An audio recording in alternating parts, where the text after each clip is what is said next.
आरंभ हेलानी एही राशिर व्यक्ति सावधान रुहंतु। सावधान न रहिले घटी जाइपारे बड़ अघटन। नवेम्बर मासरे अनेक ग्रह सेमानंकर राशि परिवर्तन करुछंती, जहां अनेक गुरुत्वपूर्ण राजयोग सृष्टि करुछि।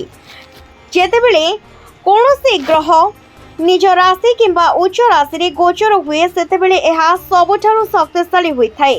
तेणु एही राशिर व्यक्ति विशेष सावधान।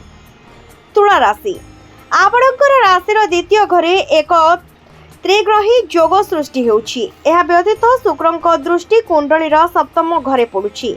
फलस्वरूप कला एवं सौंदर्य क्षेत्र में आपंक गुरुत्वपूर्ण लाभ मिल पारिबो।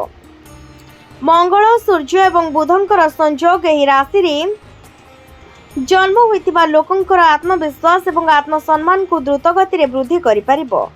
हठात आर्थिक लाभ हेबार संभावना मध्य रहिछि। टंका निवेश करिबा लाभदायक होई पारे।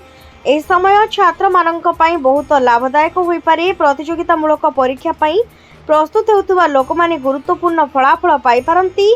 जदि आपण एक नूतन व्यवसाय आरंभ करिबाकू चाहुचंती तेबे एही समय लाभदायक होई पारे। बिछा राशि आपणकर कुंडली रे मंगल बुध एवं सूर्य लग्न घरे गोचर करिबे। फलस्वरूप 5टी गुरुत्वपूर्ण राजयोग सृष्टि होउछि। एही समय आपणकर आत्मविश्वास द्रुत गति रे वृद्धि पाइबो। दीर्घ समय धरी पड़ी रहितिबा कार्य समाप्त होई पारे। व्यवसाय आरंभ करिबा पई एहा एक भल समय। सूर्य एवं मंगल सप्तम घरे दृष्टि देउछंती। फलस्वरूप टेंडर प्रकल्प एवं योजना भली सरकारी कार्य समाप्त होई पारे।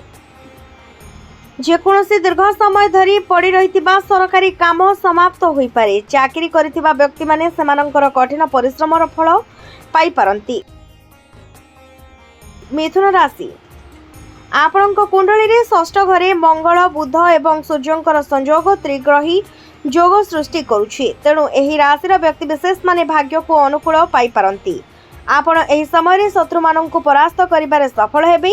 ऋणरू मुक्त हेबे। दीर्घकालीन रोग भल होई पारे। स्वास्थ्य रे द्रुत उन्नति हेबो। आपण निज जीवन साथी माध्यम रे भल परिमाण रो टंका रोजगार करि पारंती। प्रतियोगितामूलक परीक्षा पाई प्रस्तुत हेउथबा लोक माने लाभ पाई पारंती।